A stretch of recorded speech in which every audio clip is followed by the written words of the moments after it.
to tell. And though I do have my own story, this is not it. However, this is a true story.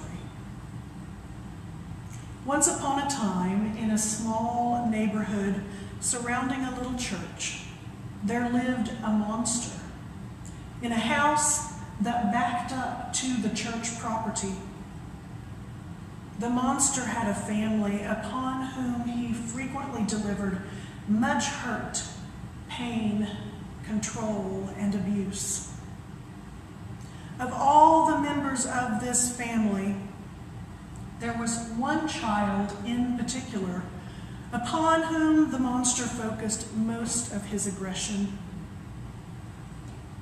One bleak day, this particular child heard the monster approaching and so jumped out of the window and ran to the church for refuge. As most stories like this go, this was not the end of the tragedy, but it was the beginning of escape for that small child. You see, there were people in that little church who believed the child's story and took the proper steps to help. That child was removed from the monster's house and placed in a safe place where love and healing could begin. And the monster was taken away. This is what our churches should be. Places of refuge where people know they can come for help and healing. The Reverend Bill Baker of White Plains, New York, reminds us that our gospel lesson for today calls believers to stay awake, to be alert for the coming of Christ. Yet for victims of intimate partner violence, being on guard is not a spiritual exercise. It is a constant state of fear and survival. Imagine what it means to live always watching for signs of danger, always braced for harm in one's own home. For those who suffer abuse, salvation and even safety can feel impossibly far away. Advent hope, therefore, calls the church to more than individual spiritual vigilance. It calls us to collective awakening. We are all summoned to wake from our sleep, as Paul writes in Romans, not only to prepare for Christ's coming, but to see and respond to the suffering around us. Our calling is to bring light to places of hidden pain and to embody God's promise of safety and love. The prophet Isaiah proclaimed, "In days to come, the mountain of the Lord's house shall be established as the highest of mountains and shall be raised above the hills. All the nations shall stream to it. O house of Jacob, come, let us walk in the light of the Lord."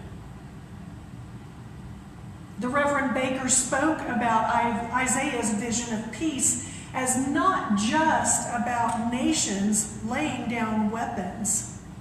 It is about transforming instruments of harm into tools for healing.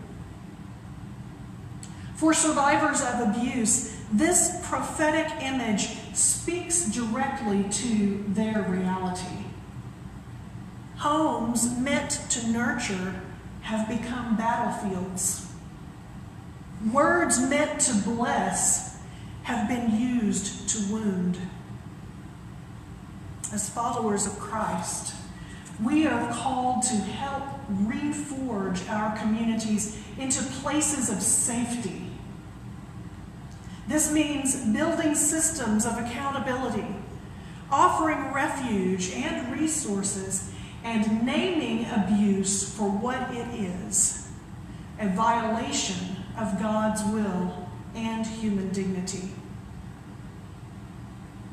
It's not enough to tell individuals to follow the gospel's admonition to wake up. The whole church, the whole society must awaken. We must awaken to the truth that domestic violence is not a private issue. It is a community crisis that demands our moral and spiritual response. Our baptismal covenant asks, will you strive for justice and peace among all people and respect the dignity of every human being? Each time we answer, I will with God's help, we are pledging to stand with survivors, to listen, to believe them, and to help create a world where no one must live in fear within their own home. True Advent readiness means preparing our hearts and our communities for Christ's presence by building spaces of safety, compassion, and justice. We cannot welcome the Prince of Peace while ignoring violence among us. When the church speaks openly about domestic violence, it breaks the silence that allows abuse to thrive. When we educate ourselves, provide resources, and advocate for victims, we live out the gospel's call to be light in the darkness. As a survivor of abuse myself, I can speak to the shame of admitting it publicly. But it should not be shameful for us to speak the truth. That's a learned response.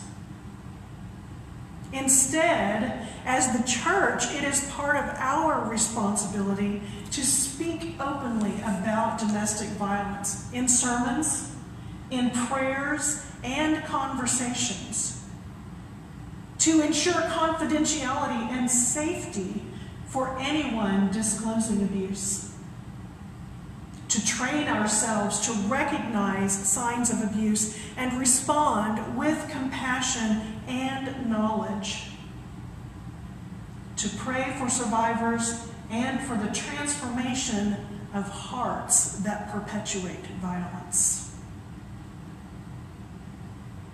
Advent begins with a wake-up call, not one of fear, but of love.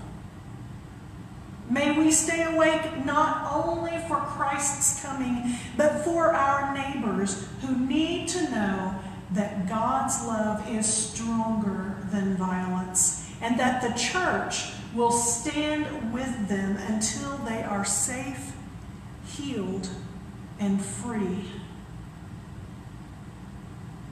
O house of Jacob, Isaiah called emphatically, come, let us walk in the light of the Lord. O God's people at St. Paul's Claremore, let us walk in the light of the Lord. And the whole congregation says, Amen. May it be so.